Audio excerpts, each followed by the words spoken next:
قرآن پاک میں کتنی سخت وعید، لعنت اللہ علی الکاذبین سے بڑھ کر تو کچھ اور نہیں ہو سکتا. لیکن کیا ضرورتاً جھوٹ بولنا، مصلحتاً جھوٹ بولنا، کہاں پہ ضرورت اور مصلحت کا حد کیا ہے، کہاں پہ جھوٹ بولنا جائز ہو جاتا ہے؟ نحمده ونصلي على رسوله الكريم. اما بعد فاعوذ بالله من الشيطان الرجيم. بسم الله الرحمن الرحيم. بنیاد اصل میں جھوٹ کو تو قرآن نے بھی صراحتاً وضاحتاً کنایتاً اس کا ذکر کیا ہے، اور حدیث میں بھی اس چیز کی بڑی ممانعت ہے. قرآن تو صاف اعلان کرتا ہے الا لعنت اللہ علی الکاذبین، جھوٹوں پہ اللہ کی لعنت ہو. یہ تو بات اس میں تو نہ کسی کا اختلاف ہے نہ کسی رائے کی ضرورت ہے، ایک چیز مکمل ہو گئی، مہر اللہ نے لگائی ہے. دوسری جگہ حدیث میں آتا ہے کہ الصدق ینجی والکذب یہلک، سچ نجات دیتا ہے، جھوٹ ہلاک کرتا ہے. الصدق ینجی والکذب یہلک، جھوٹ ہلاک کر کے چھوڑتا ہے. یہاں قتل کا خطرہ ہو، مارنے کا خطرہ ہے تو جھوٹ اب بول سکتے ہیں، جھوٹ بول سکتے ہیں. یہاں اب ماب کو مارنے کا خطرہ ہے، اب بھوک کی شدت ہے یا کہیں قید میں ہے تو حرام بھی کھا سکتے ہیں. تو دین نے پھر جہاں جہاں اجازت دی ہے، جہاں جہاں وسعت دی ہے، اس کو پھر ہم نے دیکھنا ہے. دین نے پھر یہاں اجازت دی. اب روایات میں آتا ہے کہ شوہر بیوی سے جھوٹ بول سکتا ہے اور کہیں جھوٹ نہیں بول سکتا ہے. صرف شوہر بیوی کے ساتھ جھوٹ بول سکتا ہے، اس کی اجازت دی گئی ہے. تو فقہا، میں اس مسئلے میں بہت پڑھا کہ یار یہ جی وہ دوسری شادی کر لے اور اپنی بیوی سے جھوٹ بولے کہ میں نہیں، یہ غلط ہے، ایسا تو ہو نہیں سکتا. یہ نہیں کہ وہ شادیاں کرے کہتے وہ ٹھیک ہے جی نہیں.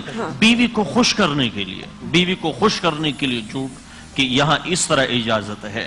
یعنی وہ اس سے پوچھے کہ آپ دو بیوی ہیں، وہ پوچھے تم کس سے زیادہ پیار کرتے ہو، تو وہ اسے کہے تمہیں سے زیادہ پیار کرتا ہوں. اتنا جھوٹ بول سکتا ہے، اس سے زیادہ نہیں بول سکتا کہ وہ کہے نہیں میں نے تو شادی نہیں کی، میرا تو کوئی تعلق ہی نہیں، میں تو جانتا ہی نہیں. وہ کون سی بہن ہے جن کا آپ ذکر کر رہی ہیں؟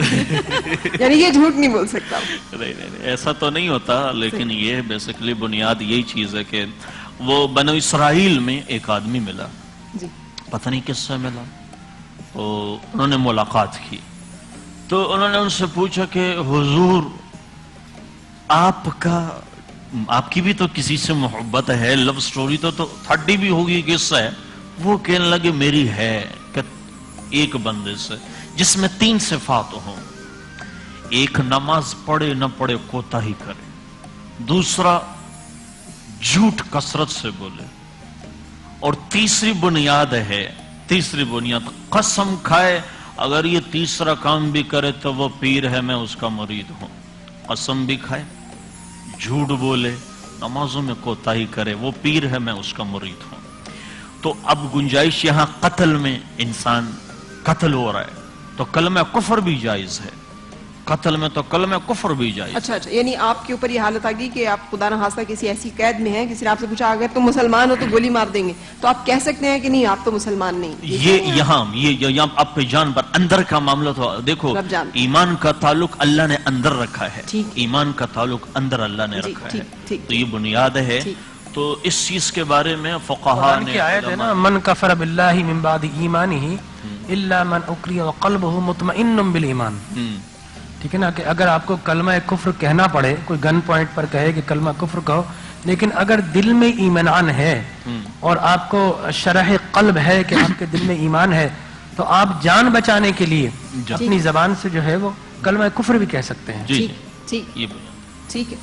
اچھا، اب تھوڑی اس سے حد تھوڑی بڑھتی جاتی. نوکری بچانے کے لیے بھی کیا جائز ہے؟ نہیں، نوکری کے لیے بعض اوقات آپ رزق کے ایسی کسی مجبوری میں آ جاتے ہیں، آپ اپنے بچوں کے لیے رزق کما رہے ہیں، آپ کفیل ہیں گھر کے، آپ پہ ذمہ داریاں ہیں. نوکری کا کوئی معاملہ ایسا بن گیا ہے کہ وہاں پہ اگر آپ جھوٹ نہیں بولیں گے تو پھر آپ کو نکال دیا جائے گا، یا آپ کے لیے کوئی جھوٹ سے تو پھر ہم وہ تعبیر لیں گے کہ جیسے جھوٹ قسم کے اعتبار سے ہے، جیسے کہ قسم سے اور جھوٹ سے مال بک جاتا ہے، برکت نہیں رہتی آپ کی. ٹھیک ہے، وہ تو آپ نے جھوٹ بول دیا، پر آج جو مسائل کا حل ہے اس سے نکالنے کے لیے جو آپ کا پروگرام ہے، یہ اس سے نکالنے کے لیے سچ کا، جیسے میں نے بنیاد پہلے حدیث آپ کو سنائی کہ الصدق ینجی والکذب یہلک، کہ سچ نجات دیتا ہے، جھوٹ ہلاک کرتا ہے.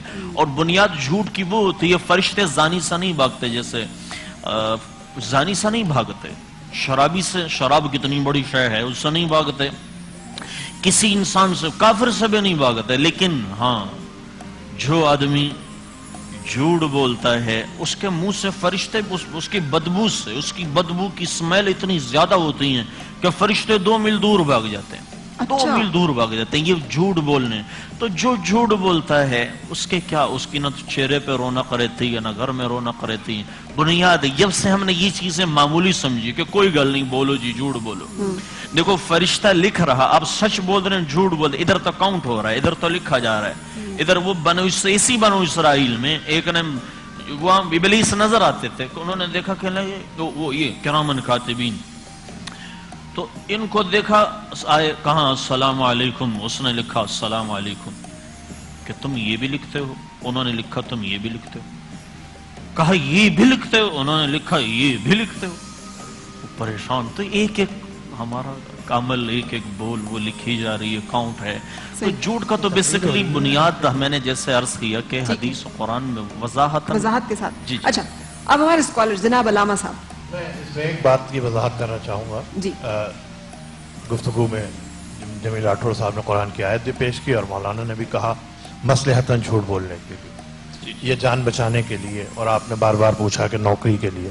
دیکھیے یہ جو اجازت ہے مصلحتاً، وہ مصلحت کوئی سی بھی ہو، یہ وہاں نہیں ہے کہ جہاں خود آپ اپنی غلطی کرتے جائیں اور اس کو چھپانے کے لیے جھوٹ بولتے جائیں. اچھا ٹھیک. مثلا یہ کہ میں ان کا کوئی حق مار لوں، ان کا پرس اٹھا لوں اور اس کے بعد جھوٹ کہہ دوں کہ میری عزت کا سوال ہے، اگر میں نے یہ کہہ دیا کہ میں نے پرس چرایا تو میں بدنام ہو جاؤں گا. یعنی جرم بھی کروں اور اس جرم کو چھپانے کے لیے کہ جی وہ میری عزت کا سوال ہے میں جھوٹ بولوں، ایسا نہیں ہے. ہاں جہاں آدمی کسی خدائی آفت کہہ لیں، جو ایک آسمانی آفت کہہ لیں یا ایک آئی آفت کہہ لیں، اس میں جب پھنس جاتا ہے بغیر کسی ایسے عمل کیے ہوئے، وہاں اگر اس نے اپنی عزت، اپنا ایمان بچانا ہے، اپنی جان بچانی ہے، اپنا ناموس کی عزت بچانی ہے، تو وہاں وہ جھوٹ بول سکتا ہے. یہ نہیں ہے کہ جرم کیے جائے اور جھوٹ بولے جائے. دوسری شادی کر لی اور کہا کہ بیوی سے چھپا کے نہیں میں نے نہیں کی، تو یہ جرم کر کے جھوٹ بولنا، یہ جھوٹ جائز ہے؟ یہ نہیں، یہ جھوٹ جائز نہیں ہے. یہ جھوٹ جائز نہیں. اس پہ تمام علماء کرام کا اتفاق ہے کہ یہ جھوٹ جائز نہیں، کیونکہ یہ جھوٹ بہت زیادہ بولا جاتا ہے ہمارے معاشرے میں، اور عورتوں کی حق تلفی بہت زیادہ ہے. جھوٹ تو ہر صورت میں ناجائز ہے. اس کی بات صورتیں ہیں جی، کہ جس میں آپ حکمتاً کوئی ایسی ذو معنی بات کر سکتے ہیں جس سے آپ کی جان بچ جائے، آپ کی نوکری بچ جائے اور آپ کا اسٹیٹس پہ ذو معنی بات. جیسے اور جو خواتین کا معاملہ ہے وہ اپنی بیوی کا دل لبھانے کے لیے اگر آپ اس کو ایسے القابات سے نوازتے ہیں جسے سرکار دو عالم صلی اللہ علیہ وسلم حضرت ام المومنین عائشہ صدیقہ سلام اللہ علیہ سے کہا کرتے تھے کہ یا روحی، یا ریحانی، کہ یا حمیرہ، حمیرہ سرخ و سفید، روحی تم میری جان ہو، ریحانی تم میری خوشبو ہو. حضور اکرم صلی اللہ علیہ وسلم نے فرمایا کوئی اپنے گھر والی سے، اپنی زوجہ سے اس انداز سے بات کرتا ہے کہ اس کا دل خوش ہو جائے تو اللہ تبارک و تعالی اسے 700 سالوں کی عبادت کا اجر و ثواب عطا فرمائے گا. بالکل سے درست کیجیے گا اگر میں غلط ہوں. میں نے ایک واقعہ پڑھا تھا، صوفیاء کرام میں سے کسی ایک کا نام میرے ذہن سے محو ہو گیا کہ وہ کسی جگہ پہ موجود تھے اور ان کی جان کو خطرہ لاحق تھا. دشمن موجود ہوا اور وہ ان کو شکلاً نہیں پہچانتا تھا. تو اس نے پوچھا کہ جناب وہ صاحب کہاں گئے؟ تو وہ جہاں کھڑے تھے وہاں سے ایک قدم پیچھے ہٹ گئے اور نے کہا ابھی تو یہیں کھڑے تھے. تو انہوں نے مطلب جھوٹ بھی نہیں بولا، اپنی جگہ سے ہٹ گئے. تو اس طرح کا جھوٹ بولنا آپ سمجھ رہے ہیں کہ یہ ٹھیک ہو جاتا ہے. ہم ایک بریک کے لیے رکے ہیں، لیکن آپ کے ذہن میں بھی کوئی سوال ہو ہماری کسی اسکالر سے، ہماری کوکنگ ایکسپرٹ سے، ہربلسٹ سے، آپ کال کر سکتے ہیں اور ٹرانسمیشن کا حصہ بن سکتے ہیں. مجھے یقین ہے آپ سحری کر رہے ہوں گے اور ہم بھی آپ کے ساتھ ساتھ اپنی اس گفتگو کے ذریعے سے کوشش کر رہے ہیں جہاں پہ آپ اپنے آپ کو گناہوں سے پاک کرنے کی کوشش کریں، وہاں پہ ذہن میں رہے کہ جھوٹ ایک گناہ کبیرہ ہے. اور اسی کے اوپر آج ہماری گفتگو بھی رمضان عشق ہے.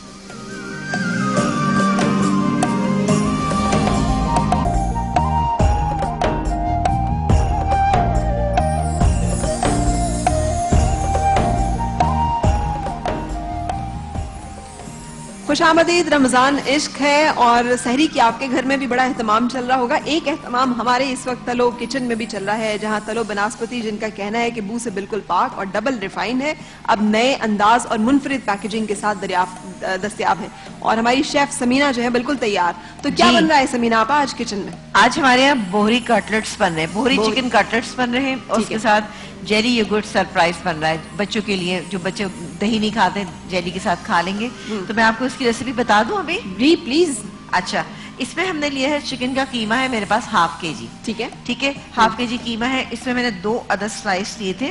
اگر بڑے ہیں تو 1 لے لیجیے گا, نہیں تو آپ 2 سلائسز لے لیجیے گا. ہلکا سا پانی میں اس کو بھگوئیے گا اور پھر اس کے بعد اس میں شامل کر دیجیے گا. پانی میں بھگونے سے سافٹنس آ جائے گی, بٹ اتنا مت ڈالیے گا کہ وہ بہت زیادہ پانی ہو جائے, بس صرف مکس ہو جائے, سافٹنس آ جائے. اس کے بعد ہم شامل کریں گے اس میں ادرک لہسن کا پیسٹ تقریباً 1 ٹیبل اسپون. اس میں ہم شامل کریں گے یہ پسا ہوا گرم مسالہ 1 ٹی اسپون. اس کے علاوہ ہم شامل کریں گے پسی ہوئی ہری مرچیں. ٹھیک ہے نا, تو یہ پسی ہوئی ہری مرچوں کا پیسٹ میرے پاس ہے, یہ میں اس میں شامل کر رہی ہوں. تقریباً 4-5 آپ لے لیجیے, کیونکہ سحری کے ٹائم پہ ہم یہ چیزیں جب کھاتے ہیں تو بہت زیادہ مسالے نہیں ہونے چاہیے, ورنہ پیاس لگتی رہتی ہے, بہت پیاس لگتی, پھر سارا دن آپ کا اچھا نہیں گزرتا ہے. تو آپ نے کم ڈالنا ہے, لیکن اگر آپ بعد میں افطار کے وقت بنائیں اس کو تو آپ تھوڑا سا اسپائسز زیادہ ایڈ کر سکتے ہیں. نمک میں اس میں شامل کروں گی تقریباً 1.5 ٹی اسپون. ٹھیک ہے, ٹھیک ہے, بس یہ اس کے اسپائسز ہیں. تو یہ بوہری کیسے ہوگا, کیونکہ یہ تو نارمل اسپائسز آپ نے ڈالے جو ہر روز ڈالے ہوتے ہیں. لیکن ابھی آپ دیکھیے گا اس کا آگے کا پروسیجر. جی, کیونکہ اس کو بعد ہم اس کو مکس کرنے کے بعد ہم اس کو پہلے بریڈ کرم میں رول کریں گے. ٹھیک ہے, عموماً ہم کٹلیٹس بناتے ہیں تو پہلے انڈے میں ڈپ کرتے ہیں, دین ہم اس کو بریڈ کرم لگاتے ہیں تاکہ کرسپی رہے.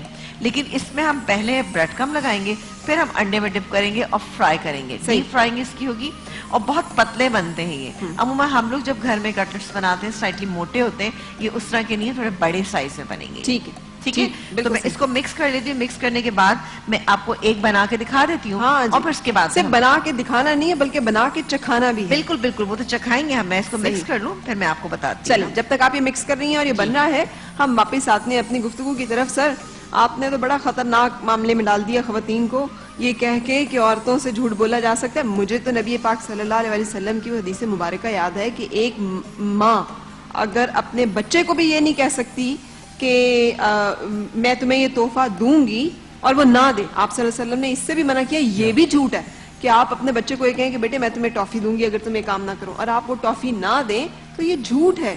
تو اگر اتنی چھوٹی سی چیز جھوٹ ہے تو بلکہ صاحب آپ کیا پوچھ رہی تھی؟ میں نے کہا کہ اس کا مطلب ہے کہ مصلحتاً جو ہے نا بیوی سے جھوٹ بولنا جائز ہے, عورتوں کے ساتھ گڑبڑ ہو جائے گی. ہاں, میں نے تو آپ لوگ کی گفتگو سے یہی سمجھی ہوں. نہیں, میں وضاحت کروں پلیز.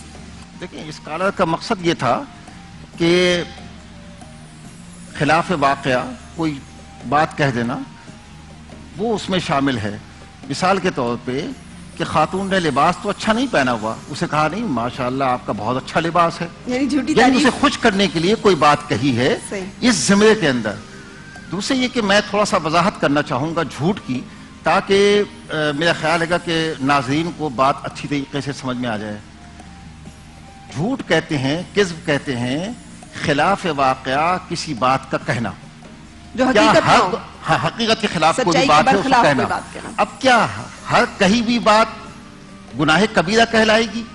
جی, آپ نے انٹروڈکشن میں جو حدیث پیش کی, جی جی جی, یہ ایک سوال ہے. ہاں ہاں, کچھ صورتیں ایسی ہیں جو یقیناً گناہ کبیرہ ہیں بلکہ بدترین جرم ہیں. اچھا, مثال کے طور پہ کہ نبی کریم صلی اللہ علیہ وسلم کی طرف کسی بات کو منسوب کرنا کہ آپ نے یہ فرمایا, صحیح, اس کو قطعاً حرام قرار دیا گیا. نبی کریم صلی اللہ علیہ وسلم کی حدیث ہے کہ من کذب علی متعمدا فلیتبوأ مقعدہ من النار, جس نے میری طرف کوئی ایسی بات منسوب کی جو میں نے نہیں کہی ہے تو وہ اپنا ٹھکانہ جہنم میں بنا لے. ٹھیک, اسی طریقے سے ایک کذب افک کہیں گے ہم, یعنی جو بہتان لگانا, جھوٹا بہت الزام لگانا, کسی کو تہمت لگانا, یہ بھی بدترین جرم ہے. اس لیے کہ قرآن نے کہا ہے کہ اجتنبوا قول الزور, بچو جھوٹ بولنے سے, اور یہ وہ جھوٹ ہے جس کے بولنے پر 80 کوڑوں کی سزا ہے. بالکل ہے, اور یہ ہم نہیں جانتے, ہم آرام سے بہتان لگا دیتے ہیں. ہم آرام سے لگا دیتے ہیں. خاتون کو فلاں فلاں فلاں فلاں فلاں جی فلاں کے ساتھ اسکوٹر پہ جا رہی تھی, چاہے اس کا والدی کیوں نہ ہو, چاہے وہ اس کا بھائی کیوں نہ ہو, ہم بہت آسان, جی ہم بہت آسانی کے ساتھ کوئی خاتون اگر کسی کے ساتھ کھڑے ہو کر صرف فوٹو ہی بنوا لے تو ہم اس کو پورے حسب نسب کے ساتھ اس کو جوڑ دیتے ہیں. یہ بدترین یعنی کہ جھوٹ ہے. اسی طریقے سے ایک جھوٹ یہ بھی ہے.